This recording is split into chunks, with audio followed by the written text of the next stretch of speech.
For our season finale of season 3, John is going to let us in on Hopkins, but it's not Anthony Hopkins. Who is it? It's Miriam Hopkins. Miriam Hopkins. Okay. She's a Southerner, not from across the Atlantic like Anthony or Antony.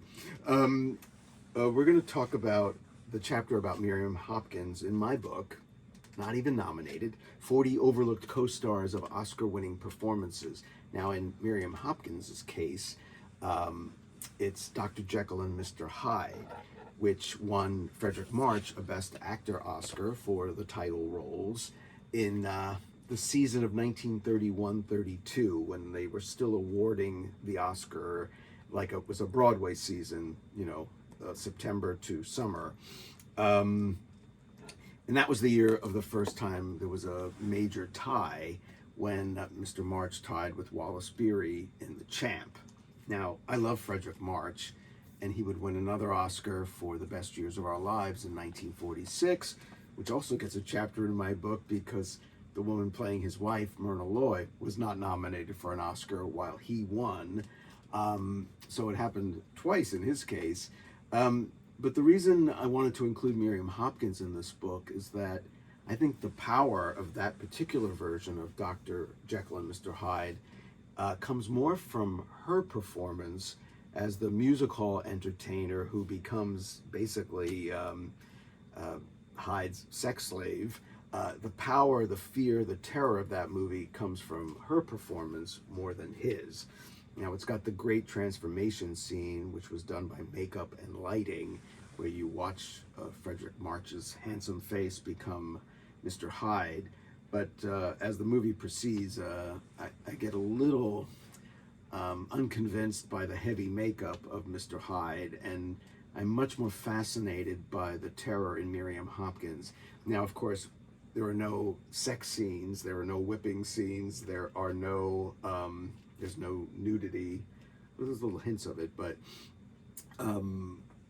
everything we get in terms of what is happening to the character of Ivy comes from Miriam Hopkins' reactions to Frederick March every time he comes into the room, every time he touches her, looks at her, and it is devastating and quite disturbing.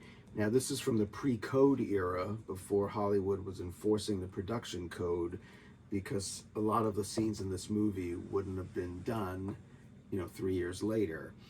Too gory? Well, too explicit, sexually suggestive, not so much gory, just kind of harrowing, because it was remade in 1941, and Ingrid Bergman plays that role, and she's very good, but it doesn't really get to that level of that feeling of the explicit nature, that disturbing nature. It feels a little more cleaned up for 1941. And like I said, the power is our pity for this actually fairly vibrant character at the beginning, kind of sure of herself, kind of flirty and sort of strong, but she's up against Mr. Hyde, and he basically wears her down, and it's really heartbreaking. And like I said, if there's a power to this as a horror movie, it's much more from her. And she was a huge star in the early 30s, but by the later 30s, she had been sort of overtaken by Bette Davis, and then her career in film was more of that of a character actress. She's Olivia de Havilland's aunt in The Heiress, Laurence Olivier's wife in Carrie, both directed by William Wyler. So she continued to work, but her big time as a movie star and an acclaimed actress was the early 1930s. She got one nomination for Becky Sharp, 1935, but I'd say this is certainly one of the strongest performances of her career,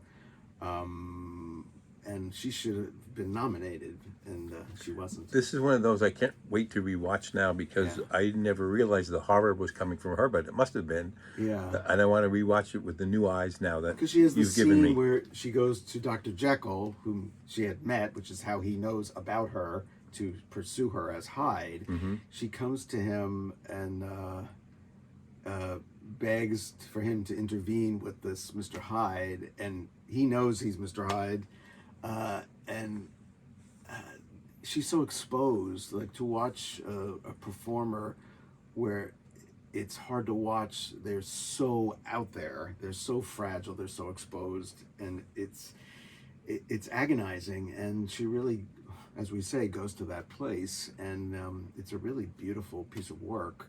And like I said, he's good, but she's amazing. So Yeah, I can't wait to rewatch it again and Okay. focus on her character. Good. Thanks so much, John, again for everything. thanks, Nick.